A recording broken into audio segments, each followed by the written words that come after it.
마르코가 전한 거룩한 복음입니다.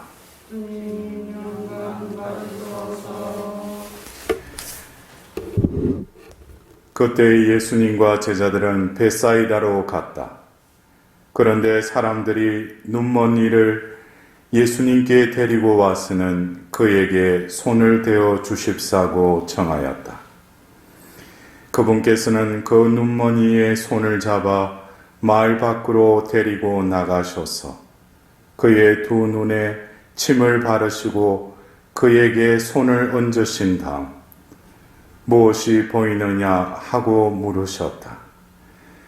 그는 앞을 쳐다보며 사람들이 보입니다.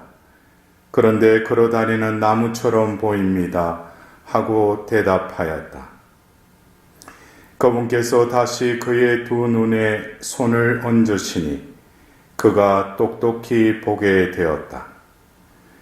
그는 시력이 회복되어 모든 것을 뚜렷이 보게 된 것이다. 예수님께서는 그를 집으로 보내시면서 말씀하셨다. 저 마을로는 들어가지 마라. 주님의 말씀입니다. 그리스도님 찬양합니다.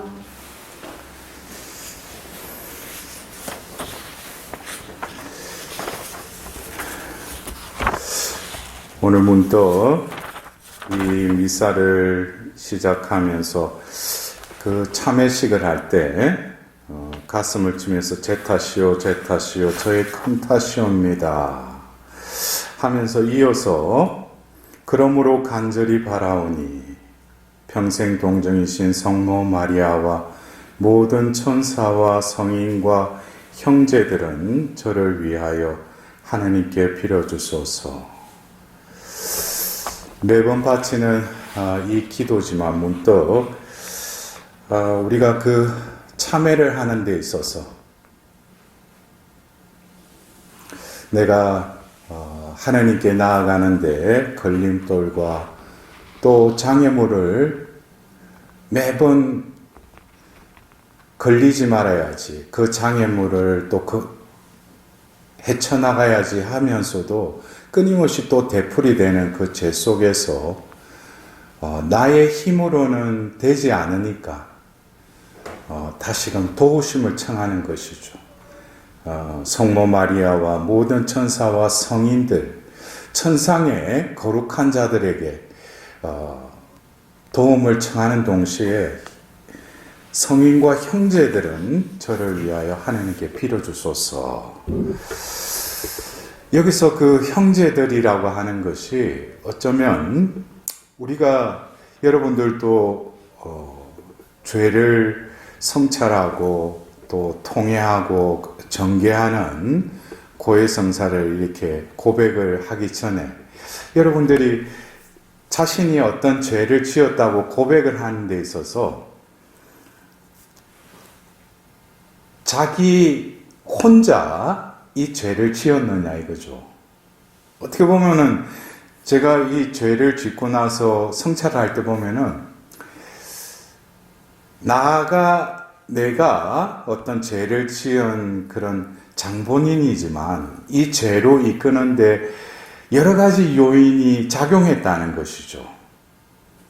그래서 어쩌면 우리가 죄를 짓는 데 있어서 무인도에 살지 않는 난, 이 세상에, 이 사회 속에서 죄를 짓는 것은 여러 가지 요인이 있다는 거예요. 그래서 오늘 이 미사 개의식 때 이 참회 기도를 하면서 문득 그 형제들이 나를 위하여 빌어달라고. 어쩌면 우리가 죄를 짓는 데 있어서 어떤 사람은 나에게 그 죄를 짓게끔 계속 나에게 빌미를 제공하는 형제가 있을 수 있어요. 여기서 형제라는 것은 또 그 안에 어떤 자매도 있죠. 우리가 어떤 성의 구분이 아니라 우리가 전례문에서 형제 여러분이라고 하는 것은 어떤 남자만 말하는 게 아니에요. 그 안에는 어떤 모든 그 성의 구분이 모든 것이 형제로서 이렇게 표현을 하는데 그런 사람이 있는 반면에 또 어떤 사람은 뭡니까? 내가 죄를 짓지 않도록 나에게 또 하나님께 향하도록 도움을 주는 또 형제가 있을 수 있죠. 그래서 어쩌면 내가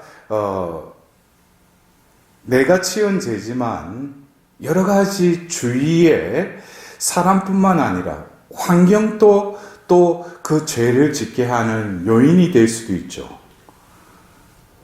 그래서 제가 그 전에 그 단중독 사목을 할 때는 그 많은 그 중독의 문제로 그 힘든 그 형제 자매들 이렇게 보면서 그들이 그 중독의 행위와 물질을 끊기 위해서 회복하기 위해서 여러 가지 부단한 노력을 하는데 그 중에 하나가 보면은 특히 우리가 말하는 술, 또 요즘에 알게 모르게 또 번져나가고 있는 마약, 여러 가지 어떤 그런 것들, 또 그리고 그런 물질뿐만 아니라 그 행위, 어떤 일 중독, 또 요즘에는 또 성중독도 많죠. 예, 그것은 자기가 이 행위와 물질을 끊고 회복하는 데 있어서 자기 마음만 가지고서는 회복이 안 된다는 거예요. 이를테면은 혼자서 술 마시는 사람도 있지만 많은 경우 뭡니까? 어떤 술 파트너가 있죠. 그럼 자기가 회복하려면 어떻게 해야 돼요? 그런 그 술 친구들을 다 끊어야죠. 자기는 마음은 이제 내가 술을 끊고 또 술자리에 가지 말아야지. 근데 그게 이제 조금 희석되다 보면 시간이 지나다 보면은 오늘 또 동창인데 한번 가서 나는 술에 입도 안 대야지. 마음만 먹고 거기 가잖아요. 그럼 이미 그 과거에 그런 환경 속에 이미 발을 디뎌 놓은 거예요. 그거는 얼마 가지 못해서 또 어떻게 돼요? 거기서 또 어떤 마음이 들어요. 한 잔 정도는, 그러면서 한 잔을 또 마셔요. 그러다 보면은 재발로 이어지는 것이죠. 그래서 어떤 그런 환경이라는 게 사람도 그렇지만은 어떤 자신이 자주 죄를 짓는 어떤 장소, 어떤 시간대, 이런 것들도 우리가 죄를 짓지 않고 또 그리고 하나님 안에서 회개의 은총으로 우리가 회복해 나가는 데 있어서는 그러한 요인들도 염두에 두고 있어야 된다는 거예요. 제가 왜 이런 말씀을 드리냐면 오늘 예수님께서 그 공생애 중에 많은 병자들을 이렇게 고쳐주시는데 오늘은 우리가 들었던 이 복음의 말씀은 조금 특이한 게 있어요. 다른 데서는 내 믿음이 너를 구원하였다 하시면서 단박에 이렇게 예수님께서 어떤 병자를 고쳐주시는데 오늘 눈먼이라는 이 사람이 예수님께 사람들이 데리고 왔어요. 잘 안 보이니까. 근데 예수님께서는 그의 손을 잡고 마을 밖으로 데리고 나가셔서 그를 치유하십니다. 여기서 보면은 그냥 그 자리에서 그를 이렇게 치유해 주셔도 되는데 왜 마을 밖으로 그를 이렇게 데려나갔을까? 그리고 어떤 치유를 하는 데 있어서 단번에 치유를 시켜주신 것이 아니라 두 눈에 침을 바르고 그에게 손을 얹으신 다음 무엇이 보이느냐 할 때 그는 처음에는 사람들이 보이는데 명확하게 안 보이죠. 그러면서 걸어다니는 나무처럼 보입니다. 이건 아직까지 눈이 회복이 되는 데 있어서 뭡니까? 어떤 온전히 회복이 안 된 것이죠. 그리고 다시 그의 두 눈에 손을 얹으시니 그가 똑똑히 보게 되었다 그랬어요. 여기서 보면은 어떤 단번에 치유해 주시는 경우도 있었지만 이 눈먼이의 경우에는 첫 번째 뭡니까? 장소 이동을 했다는 거예요. 그 자리에서 치유시켜 주신 것이 아니라 그를 마을 밖으로 데리고 나가서 치유를 하시는데 점진적으로 그가 이렇게 치유가 일어났다는 것이죠. 그래서 저도 어떤 치유에 대한 어떤 강의나 치유를 또 어떤 내적 치유는 어떤 상담이나 어떤 기도로서 하지만 어떤 육적인 치유 같은 경우에는 그 사람이 한 번에 또 치유가 일어나는 경우도 있지만은 쇼킹 프레이를 해가지고 적시는 기도를 해서 계속 스펀지에 물을 톡톡 한 방울씩 한 번씩 떨어뜨리듯이 계속 그 사람을 위해서 이렇게 기도할 때 효과가 또 드러나는 경우가 있습니다. 그래서 우리가 오늘 들은 이 복음의 이 치유 사건을 통해서 우리는 하나님께 나와서 어떤 병을 고쳐달라고 할 때 그냥 기적적으로 한 번에 일어날 수도 있어요. 그러나 하나님 편에서는 어떤 육적인 치유와 더불어서 내 내적인 것도 치유하시기를 원하신다는 것이죠. 그것은 여러 가지 개별적으로 어떤 사람은 기도를 하는데 육적인 병을 위해서 기도하는데 육적인 병이 호전이 안 돼요. 근데 이렇게 기도를 하다 보면은 육적인 것보다도 이 사람의 내면의 것을 하나님이 또 터치하시기를 원하는 사람이 있어요. 그런 사람은 내적인 것을 먼저 이렇게 치료를 하면은 치유가 일어났을 때 외적인 것이 동시에 좋아지는 경우도 있습니다. 그래서 이것은 어떤 사람마다 치유하신 분은 하나님이시기 때문에 그 과정 속에서 어떻게 하나님이 이 사람을 이끌어 가시는지는 주시하면서 식별해야 되겠죠. 먼저 무조건 손을 얹으면 낫는다. 그것은 어떤 자기 중심적인 기대일 뿐이지 하나님께서는 그 사람의 영혼의 그 구원을 이루시려고 하시는 거예요. 그래서 어떤 사람은 기도를 해도 육적인 병이 낫지를 않아요. 그런데 계속 기도를 하다 보면 어느 순간에 이 사람의 믿음이 생겨났어요. 그러더만은 이제는 어떤 육적인 것을 하나님께 구하기보다는 하나님께 감사하면서 이 병을 통해서 하나님을 알게 된 것에 대해서 하나님께 감사하면서 이 병을 그냥 끌어안고 하나님께 보속으로 희생으로 살아가는 영혼들도 있어요. 그래서 그런 경우에는 이 사람에게 있어서는 어떤 육적인 건강, 그것이 회복되지 않았다고 하더라도 어떤 영적으로, 내적으로 이 사람은 또 하나님의 그 치유를 받은 것이죠. 그래서 우리가 어떤 사람을 치유를 할 때도 전인적으로 이 사람의 영과 혼과 육이라는 인간의 어떤 그 합일체인 그 존재를 하나님께서는 당신 선의로 어디를 먼저 치유하실 것인지.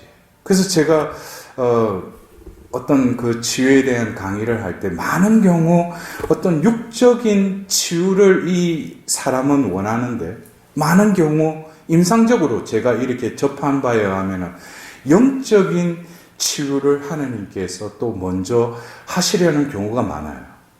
왜? 이 사람이 그냥 기복적으로 하나님을 그냥 자기 원을 들어주시는 그런 분으로만 알고 저 사람이 용하다 해서 와서 그냥 기도하면 낫겠지. 여러분들 그런 경우에는 우리가 성경에서 보면은 그 시로페니키아 이방 여인인 경우가 예수님께서 그 여인이 와서 자기 딸이 마귀에 들려서 지금 마귀를 쫓아내달라고 예수님께 왔지만 예수님께서 그 여인을 거들떠 보지 않으셨죠, 처음에는. 그리고 두 번째, 나는 길 잃은 이스라엘의 양들을 위해서 왔다고 그 여인에게 핀박 비슷한 걸 핀잔을 주셔요. 근데 그 여인이 거기에서 더 자신을 낮춰서 뭐라고 해요? 강아지도 산에서 떨어진 부스러기는 먹을 수 있지 않습니까? 하자 예수님께서 내 믿음이 장하다 그러면서 그 순간에 어떻게 됐어요? 그 딸에 들어와 있던 마귀가 나가죠. 그래서 예수님께서 그 여인에게 원하셨던 것은 뭡니까? 이 이방 여인은 그 마음을 봤을 때 이 여인은 우상 숭배를 하고 있었다는 거예요. 그래서 어떤 그 마귀를 쫓아내는 그것보다도 이 여인이 하나님을 알게끔 하나님을 믿게끔 먼저 그것이 우선되어야 됐다는 것이죠.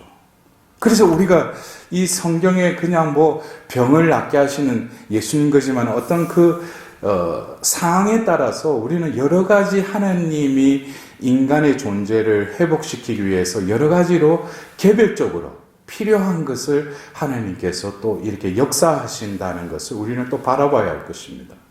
그래서 오늘 이 점진적으로 치유가 일어났어요. 근데 예수님께서 그를 집으로 보내시면서 말씀하십니다. 저 마을로는 들어가지 마라. 제가 이 치유 사건이 조금 특별하다는 게 그냥 그 자리에서 치유하신 게 아니라 그를 그 마을에서 데리고 나오셨다고 그랬죠. 근데 예수님께서 그를 치유하시고 나서 또 그에게 말씀하십니다. 저 마을로는 들어가지 마라. 이것은 어떤 면에서 여러분들 그래요. 우리가 병원에 가서 치료를 받고 어떤 경우에는 수술을 하고 또 내가 어떤 물리치료나 회복을 위한 어떤 기간을 끝내고 그러면서 그 의사에게 마지막 인사를 갔을 때 의사가 어떻게 보면 처방 비슷하게 약과 더불어서 어떤 행동 수칙이나 여러 가지 처방을 내려주죠. 그것과 비슷한 거예요. 예수님께서 그를 눈먼 그 병을 시력을 회복시켜 주셨어요. 근데 예수님 보실 때에는 그가 다시금 눈이 멀었던 그 병이 도진다기보다도 예수님께서 그냥 눈이 멀었다. 우리가 요한복음에 보면은 눈을 먼 그 소경을 이렇게 치유해 주실 때 그것은 태어날 때부터 하나님의 영광을 위해서 그가 눈이 멀었다고 그러죠. 그래서 예수님이 그 어떤 외적인 육적인 병뿐만 아니라 그의 영혼, 믿음도 하나님께서 예수님을 통해서 또 회복시켜 주셨다는 거예요. 근데 그가 이제 건강하게 회복된 삶을 계속 지속적으로 살아가는 데 있어서 예수님 보실 때는 저 마을로는 돌아가지 말라고 이렇게 처방을 내리십니다. 거기에는 제가 서두에 말씀드렸듯이 자신의 마음은 이제 이 악습을 끊고 이제 새로운 삶을 살고 싶어요. 근데 자기가 옛날에 옛 인간으로 또 어떤 악습에 시달려서 살던 여러 가지 보이지 않는 매듭이라고 할까, 얽혀져 있는 사람뿐만 아니라 환경, 어떤 장소 이런 것들도 어떻게 해요? 다 끊으라고 그랬죠. 그것처럼 예수님이 그 눈머니에게 이 말씀을 하신 정확한 이유는 우리가 알아차릴 수는 없다 하더라도 분명히 어떤 의미가 있다는 거예요. 예수님께서는. 여러분들 이를테면은 제가 그냥 상상해 했을 때는 이런 의미일 수도 있어요. 보통 눈먼 사람이 우리 성경에도 나와 있지만 적선을 한다든지 남에게 빌어먹지 않습니까? 그러면서 자기 생계를 유지하는 경우가 많잖아요. 근데 분명히 그 마을에서 그가 아마 남에게 어떤 도움을 청하면서 그렇게 살았을 거라는 것이죠. 그러면서 그냥 남에게 도움을 받고 이를테면 적선을 하고 거지로서 어떤 그런 걸 할 때 사람들이 그 사람을 봤을 때 보이지 않는 추파를 던지면서 그에게 또 무시하고 그에게 또 어떤 때는 폭언과 더불어서 어떤 그런 것들이 그에게는 먹고 살기 위해서는 이 자리에서 남에게 적선을 해야 되지만은 자신의 마음속에는 어떤 열등감과 어떤 비애감 여러 가지 마음속에 상처가 많았을 거라는 것이죠. 근데 이제 내가 건강을 유지하고 회복의 삶을 살려면은 저 마을로는 들어가지 말아 이거예요. 너가 눈은 떠였지만 이제 시력은 회복되지만 또 갔을 때 너를 대하는 사람들의 어떤 태도와 여러 가지 또 과거의 내 상처들 이런 것들이 그 장소에 갔을 때 다시금 나에게 하느님은 나를 치유해 주시고 회복의 삶을 살아가도록 나를 초대하셨는데 다시금 그게 나에게 걸림돌이 될 수 있고 장애물이 될 수 있다는 거예요. 그래서 많은 사람들이 하나님의 치유의 은총을 받고도 그 이후에 치유의 은총을 상실하는 사람들도 많아요. 그렇다 해가지고 병이 다시금 재발하고 이런 경우가 아니래도 하나님께서는 그 사람의 육적인 부분만 치유해 주신 게 아니에요. 내 보이지 않는 내 내면도 하나님의 빛이 들어감으로써 하나님을 알아보시도록 하나님께서는 그 영혼을 전인적으로 치유해 주시지만 인간이 그 나았을 때는 하나님께 감사드리면서도 자신의 삶을 정리정돈하지 않고 다시금 과거의 삶으로 돌아갈 때 그것은 또 다른 병이 도질 수 있다는 것이죠. 그래서 오늘 우리가 그 일독서에 우리가 사랑의 손가락을 그 고린도 전서 13장의 그 말씀의 말미에도 지금은 희미하게 보이지만 그때가 되면 뚜렷하게 볼 수 있다고 그랬어요. 근데 이 야고보서에서도 누가 말씀을 듣기만 하고 실행하지 않으면 그는 거울에 자기 얼굴 모습을 비추어 보는 사람과 같습니다. 자신을 비추어 보고서 물러가면 어떻게 생겼었는지 곧 잊어버립니다. 그러나 완전한 법, 곧 자유의 법을 들여다보고 거기에 머물면 듣고서 잊어버리는 사람이 아니라 실천에 옮겨 실행하는 사람이 됩니다. 이것이 어떻게 보면은 그때 당시에 그 거울이라는 게 지금 우리 거울처럼 또렷하게 보이는 게 아니죠. 동으로 만든 흐릿흐릿하지만 그래도 형체는 보이는 그 거울에 자기 얼굴을 봤을 때는 내 얼굴이 이렇구나 그러지만 돌았으면 또 잊어버린다. 그러나 자유의 법, 완전한 법, 이것은 결국 밖에 있는 그 거울이 아니라 하나님의 그 빛 가운데서 나 자신을 늘 비추어 주시는 그 빛 속에서 자신을 바라볼 때는 결국 그 말씀을 듣고 실천하는 것까지 하나님께서는 우리를 인도하신다는 것이죠. 그래서 오늘 그 복음의 그 눈먼이는 어쩌면 나 자신과 같이 하나님께서는 나를 당신께로 인도하셨을 뿐만 아니라 나의 눈을 뜨게 하시고 회복시키셔서 회복의 삶을 살도록 나를 인도하고 계셔요.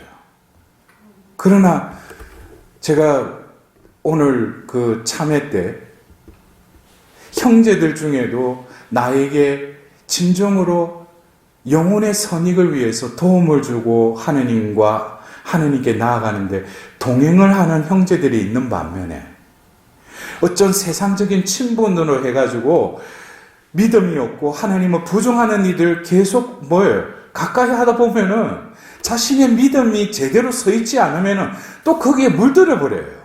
그럴 때 자기가 굳건히 다시금 제대로 서기까지는 그런 환경이나 그런 사람들도 어느 정도 거리를 두는 게 그게 지혜로운 삶이죠.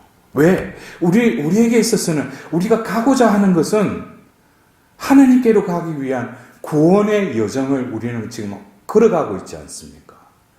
그래서 오늘 이 저 마을로는 들어가지 말아라고 예수님께서 처방을 내려주신 그것을 여러분들 각자가 또 생각하고 있는 저 마을이 무엇인지를 여러분들이 한번 묵상해 보셨으면 합니다.